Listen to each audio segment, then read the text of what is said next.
boy's fingers were ice cold against her palm, but she wouldn't let go. Not now. Not with the sound of boots grinding gravel just a few feet away. I don't want to say it, she whispered to herself, but the man stood there anyway. Tall, dust-covered, silent, arms crossed just under the sunset. I said I'll do anything, she repeated, voice cracking from the dry air. Take me as your concubine. Just please, please, just let my son stay warm tonight. The boy was no older than 5. He looked up, not understanding the word concubine, but understanding the tone, desperation, hunger, surrender. The rancher didn't speak right away. His jaw worked, slow and tight, like he was chewing on something he didn't want to swallow. Then he finally said, "We don't use that word out here." His voice was deep, rough but not cruel. She dropped to her knees anyway, and the boy began to cry. But let's go back. Back to the moment before shame had a name. 2 days earlier, they were just 2 shadows on the southern trail. A woman in a ripped calico skirt and her boy, both half-starved, dragging a broken cart well behind them like it might matter. Her name was Clara. She didn't say it unless asked. His name was Joseph. He'd stopped asking questions days ago. They hadn't eaten since the previous town turned them out for stealing eggs. Or maybe it was just for being too poor to buy any. Either way, folks didn't want a beggar woman and a dusty child sleeping near their stock pens. Clara wasn't always like this. Once she had lace curtains, a husband, a kitchen table with a wobbly leg he always promised to fix. Then he went off to work a mining claim and never came back. Took their mule with him. Took his luck too. Now Clara had nothing but her child, her cracked hands, and the last remnants of pride. But pride doesn't heat skin at night. Pride doesn't feed a child who won't stop trembling. Pride can't barter with wind and prairie. So when they came upon the edge of a ranch, sturdy fences, a barn with a working roof, smoke curling from a stovepipe, Clara didn't think. She just walked. And when the man stepped out of the barn and saw her standing in the dirt with her boy and no reason to be there, she said the only thing she thought he might accept. Take me as your concubine. I'll do anything. His name was Cole Braxton, a rancher no one knew much about, save that he didn't drink, didn't smile, and didn't like visitors. Widowed young, no children, just livestock, fence posts, and a quiet fury that lived in his bones. He looked down at Clara now, then at the boy, thin as a broom handle, hiding behind her skirt. You from around here? No, sir. You steal anything to get here? She shook her head. Why not ask for a job? Because you're a man, she said quietly. And men don't want women for fence mending. He didn't argue with that. Just let the silence settle in. The wind picked up and tugged at the boy's coat. Clara wrapped her arms around him, trying to shield him. Cole watched her do it. Watched how natural it was. He turned toward the barn without a word and walked away. She thought he was rejecting her. Thought she'd have to beg again. But then he opened the door. There's straw in the back. Dry. You and the boy can sleep there. She didn't move. Don't mistake this for a bargain, he added. I'm not taking anyone as anything. Still, she followed. That night, the barn was warmer than it looked. Joseph curled up against her chest, murmuring something about biscuits in his sleep. Clara lay wide awake, staring at the rafters, wondering what the man was going to ask of her in return. Food? Labor? Flesh? Nothing's ever free. And yet, no one came. No one asked. Morning brought eggs and cornbread on a dented tin plate. No strings. No requests. Cole didn't even come inside. He just left the food and walked off to mend a fence, as if it were the most ordinary thing in the world to let a stranger and her boy stay alive one more day. But Clara had lived long enough to know this couldn't last. Soon someone would ask for payment. Soon mercy would run dry. And when it did, she was already prepared to offer the last thing she had left, herself, even if it meant her boy never learned what that cost. The next morning, Clara found a stack of chopped firewood by the barn door, neatly piled, freshly split. She didn't ask who put it there. She knew. The boy was still sleeping in the straw, his cheeks finally flushed with warmth instead of cold. She laid an old sack over his shoulders like a blanket and stepped out into the gray morning air. Cole was already out by the north fence, hammering a loose post into place. His coat flapped open, sleeves rolled, eyes fixed ahead like a man with too much thinking to do and no words to waste. Clara didn't walk up right away. She just watched him from a distance. The swing of the hammer, the slow, methodical breath between each strike, the way his hands moved with purpose but not urgency. A man who worked like this wasn't cruel, but he also wasn't offering kindness without reason. She finally stepped forward. "You want me to cook something?" she asked, voice soft. He didn't stop hammering. "You know how to make coffee?" She nodded. "There's beans in the pantry. Stoves wood-fired. Don't burn the place down." It wasn't a welcome, but it wasn't a dismissal either. She turned and walked toward the cabin. By midday, the scent of coffee and hot flour filled the tiny kitchen. The boy had awoken and sat barefoot near the stove, chewing slowly on a biscuit like it was gold. Clara had even found a pan of old molasses tucked in the back of a crate and warmed it up for him. She didn't expect Cole to join them, but he did.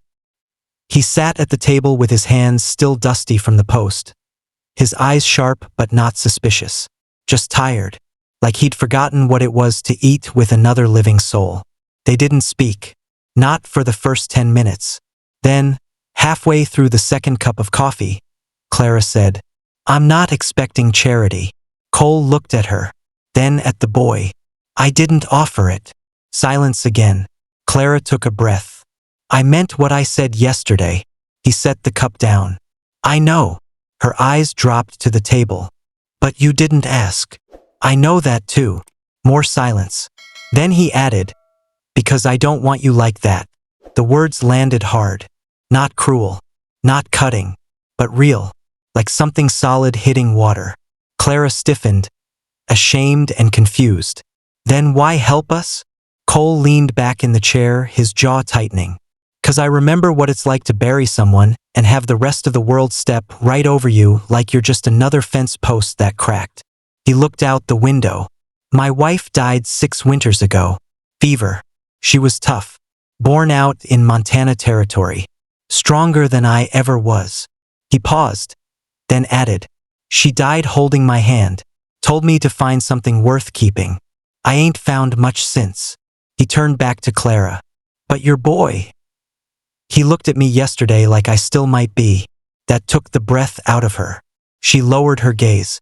Tears stung, but she held them back. Too early for tears. Too much still at stake. By sundown, word had reached town. Not from Cole, but from Seth Price, a passing ranch hand who'd spotted Clara gathering eggs from Cole's henhouse. By the time the sun dipped behind the hills, the saloon was already murmuring with suspicions. "Cole Braxton's taken in a squatter woman," they said. "She's got a child? Or is it her brother? You think she's working? Nah, women don't get to stay warm for free." 2 nights later, 3 men rode up the trail to Cole's land. One of them was Earl Maddox, a rancher with more cattle than manners. The other 2 were town fools who'd follow any man bold enough to spit near the sheriff and keep riding. They arrived just after supper. Clara spotted them from the window. She froze. Cole set down his cup slowly and walked out to the porch. The men didn't dismount. "You got company, Cole?" Earl said with a smirk. "Didn't know you'd gone and opened a boarding house." "Didn't?" Cole said flatly. "Well then, what is she?" "Hired help." Cole didn't answer. One of the younger men grinned. "She's awful pretty for hired help. And young. Got yourself a little family now, Cole?" "Leave," Cole said, voice low. Earl laughed. "You don't own this land with your fists, friend. The town's got eyes. And a woman like that wandering in with a child? Don't look good. Don't sit right. Don't care how it sits," Cole said. "You should." That shifted something. Cole stepped off the porch. Slow, calm, but something dangerous sat in his shoulders now. "She's not yours to talk about," he said. "And she ain't yours to keep," Earl snapped. Cole didn't reach for his gun, but they knew he was close to it. "Next time you come up this trail," he said, You bring a reason better than gossip, or you'll ride home with a limp." The men watched him carefully. Then Earl clicked his tongue, turned his horse, and rode off. But the message had been delivered. No one in town wanted Clara there, and they sure didn't want her boy growing up under a white man's roof. That night, Clara stood on the porch while Cole smoked. "You didn't have to defend me," she said. "I didn't." She turned to him. "Then why risk it?" He looked at her, his face hard in the firelight. "Because they were talking like you were something to trade." Clara swallowed. "And I know what that does to a person." Her voice shook. "I'm sorry I said what I said about being your concubine. That ain't who I am." "I know." He looked out at the horizon. "But you said it to save your boy, and that is who you are." She said nothing, just looked at him. This quiet, wounded man who swung a hammer like he was punishing the past. And for the first time, she felt something shift. Not safety, not yet, but the possibility of it. By morning, she heard hoofbeats again. But they weren't from town this time. They were lighter, measured, and coming from the east. She stepped out onto the porch just as Cole rose from the field. And together, they watched the dust rise on the horizon. Something or someone was coming. And this time, it wasn't gossip. It was danger. The wind carried dust long before the riders came into view. Clara stood on the porch, her shawl pulled tight, eyes narrowed into the pale morning light. Joseph clung to her skirt. He wasn't crying, not like he used to, but he wasn't talking either. His silence had grown heavier over the last few days, like even he knew that some kind of storm was circling them. Cole stepped out of the barn with his rifle slung low across his back, moving with the slow, coiled calm of a man who had faced wolves before and didn't much care to run. "There's 3, he muttered after looking through the spyglass. "But they ain't from town." "How do you know?" Clara asked. "Town folk don't sit that straight, and they don't ride in silence." He was right. The riders moved like soldiers or something older, long coats, straight backs, rifles at their sides. They weren't young men either. Not wild boys looking to scare a woman and a rancher. These were the kind that had done things, buried things. They stopped just beyond the gate. Cole didn't wait for them to call. He stepped off the porch, rifle still shouldered, and walked until he stood alone between the barn and the field. The lead rider dismounted. Gray beard, cheekbones sharp enough to split pine. "You Cole Braxton?" "I am." "You harboring a woman and a child who don't belong to you?" Cole's face didn't move. "She's not a fugitive. Neither is the boy." "That ain't what was asked." Cole took a breath. "They belong here. That's all you need to know." The man glanced toward the house. Clara stood in the doorway now, her hands trembling just beneath the shawl. "She got kin," the man said. "Down near Dry Fork. Uncle's ranch. Mean man. Lost 3 boys in the war. Never forgave the world. He put a notice out. Said she stole from him. Took a mule and a rifle when she ran." "I didn't," Clara said from the porch, stepping forward. "I didn't take a damn thing. He just didn't like that I said no." The man turned toward her slowly. "I believe you, miss. That ain't why we're here." Cole's fingers flexed at his side. "Then why are you?" "Because there's talk you took her in. And that talk's traveled further than your fence line." He stepped closer. "There's a group down from Flat Rock. 5 men. One of 'em her uncle. They're not coming to ask. They're coming to take." Clara's face went pale. Cole's jaw worked tight. "When?" "Soon. Before the week's out, I'd guess." "And you?" Cole asked. "We're just letting you know what's riding your way." With that, the man nodded once, mounted again, and turned. The 3 riders drifted off down the trail, swallowed by the prairie. That night, Clara sat in the kitchen, holding Joseph tight against her chest, while Cole loaded a second rifle. "I won't let him take you," he said. She didn't speak right away. "He's got papers," she whispered. "Claims custody. Says I'm not fit." "You're not his. That's what matters." "He's cruel, Cole. Not just angry. Cruel. He used to lock his wife in the barn overnight when she spoke too loud. She died trying to leave." Cole kept loading the rifle. I've seen men like that, he said. Men who think God gave them permission to own everything they touch. Clara looked up. I don't want you hurt over me. Cole paused. You're not asking me to be hurt.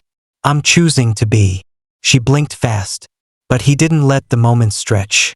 There's a cellar under the barn, he said. Hidden under the straw. Take the boy there if I tell you. I'm not running. This ain't running. It's waiting. I need to know you're safe before I start shooting.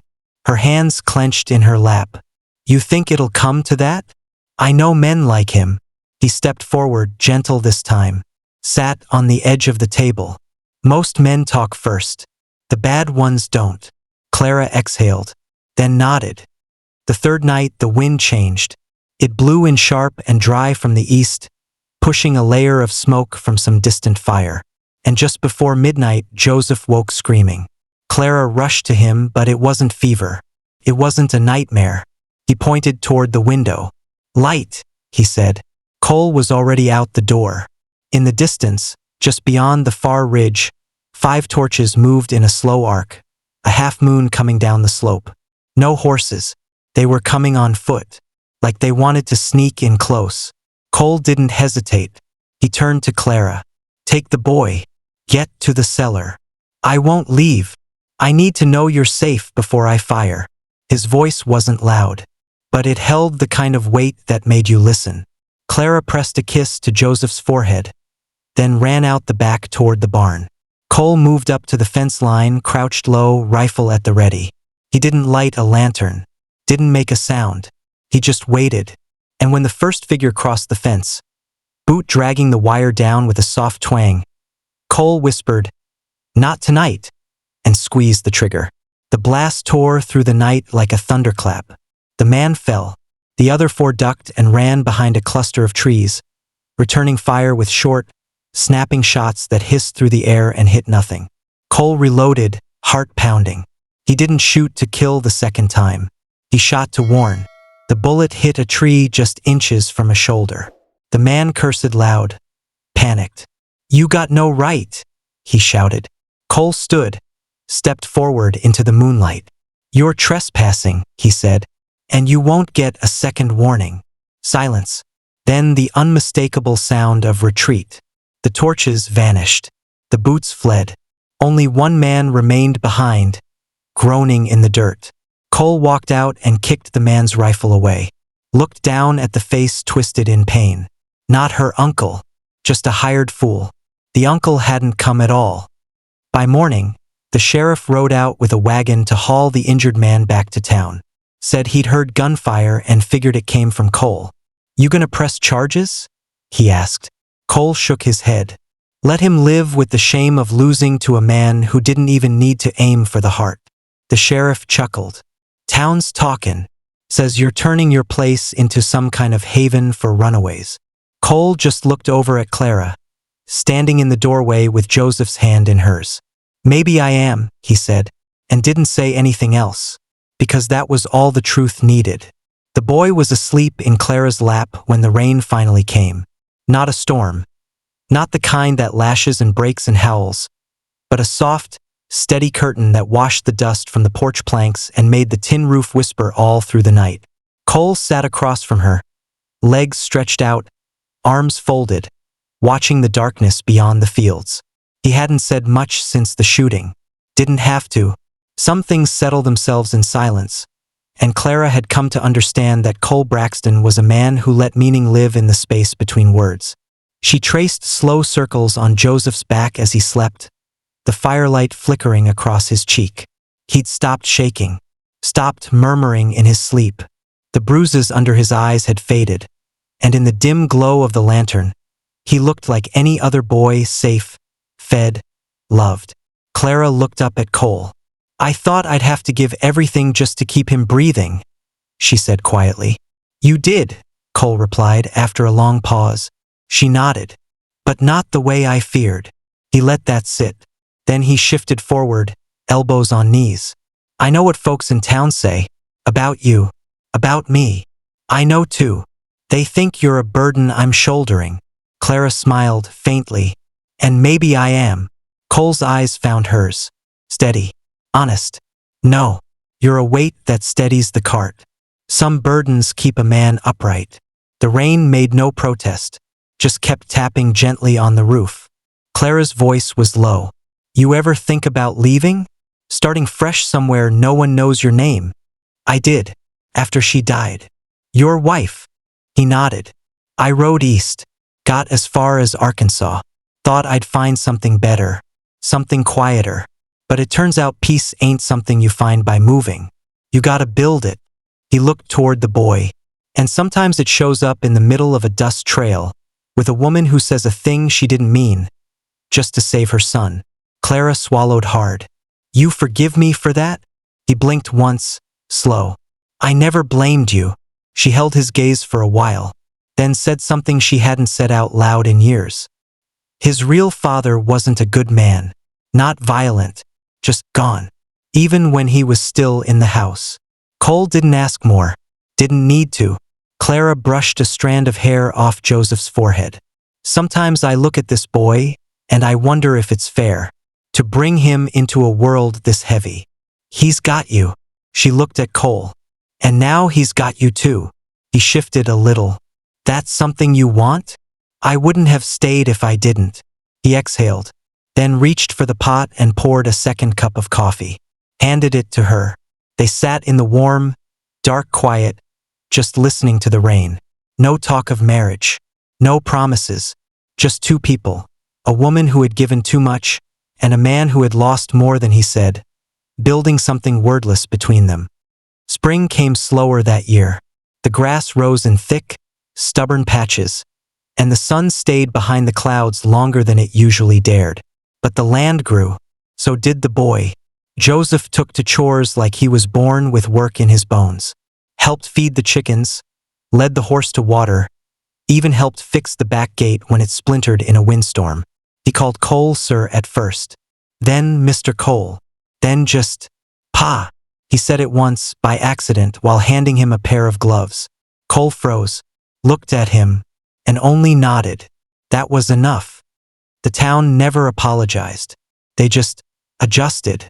A few folk still avoided Clara when she came in to buy flour or cloth. But the looks grew shorter. The whispers died off. Some even nodded now. It wasn't approval, but it was something better, acceptance. And every now and then someone would say, never thought Cole Braxton'd be the kind to take in a woman. To which someone else would answer, he didn't take her in. She walked in on her own. One evening, Clara sat on the porch steps, darning a shirt sleeve while Joseph played in the dirt with a carved wooden horse. Cole walked up behind her and laid something beside her knee. A small wooden frame. Inside it, a drawing, rough, simple, charcoal on paper, of three figures holding hands under a crooked tree. Joseph's work. She picked it up, smiled. He made us look tall. Cole crouched beside her, looking out at the golden field. You are. She looked at him. He's got a good hand. He's got a good home. They sat there until the sky turned lavender and the lanterns inside the house began to flicker. And as the stars came out, slow and steady like they'd been waiting their turn, Clara leaned into his shoulder and whispered, You never did take me as your concubine. He chuckled softly. No, you took me as something else. He looked down at her, quiet, eyes soft. I took you as mine. She smiled. And I took you as safe.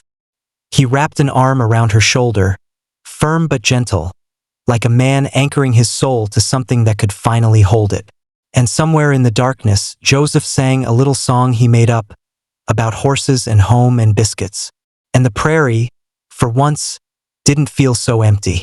1 year later, the sun was setting the way it always did this time of year, low and slow, like it was reluctant to leave.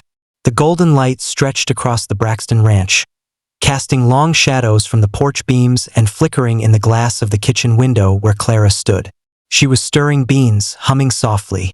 There was laughter outside. Not the rowdy, beer-soaked laughter of a saloon, but something quieter, fuller. The sound of a boy chasing chickens too slow to care, and a man telling him he'd never catch one with bare hands. She smiled, wiped her hands on her apron, and leaned on the windowsill.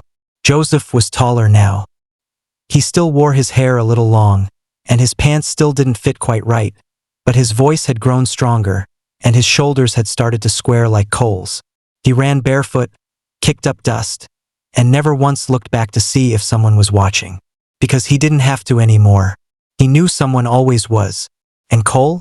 He stood by the fence like always, watching the boy, quiet, steady, carrying a shovel in one hand, a cup of coffee in the other. He moved like someone who no longer feared silence. That evening, they sat together on the porch again. Cole and Clara in their chairs. Joseph sprawled across the steps with a book in his lap and a cat curled up beside him. The air was still, warm, and full of the hum of crickets. "Town's got a teacher now," Cole said, sipping his coffee. "Young fellow from Illinois." Clara raised an eyebrow. "You talked to him?" I nodded once. He nodded back. Whole conversation. She laughed. Cole watched her, his face softer than it used to be. "I was thinking we could send Joseph next month. Let him learn something from someone besides mules and wire fences." Clara looked down at the boy. "He already knows the important things." Cole smiled. "Then he'll be top of the class." Joseph didn't look up, just mumbled, "Not if that girl from the mercantile goes too. She reads faster than Pa." Clara grinned. Cole grunted. "She cheats." That made Joseph laugh. Later, when the boy was asleep and the dishes were done, Clara walked out to the barn. Cole was finishing the last of the repairs on the north wall.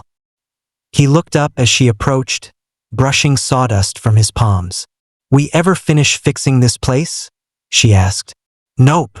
"Good." She stepped closer, touched his shirt, just at the chest. "Because I'm not done staying."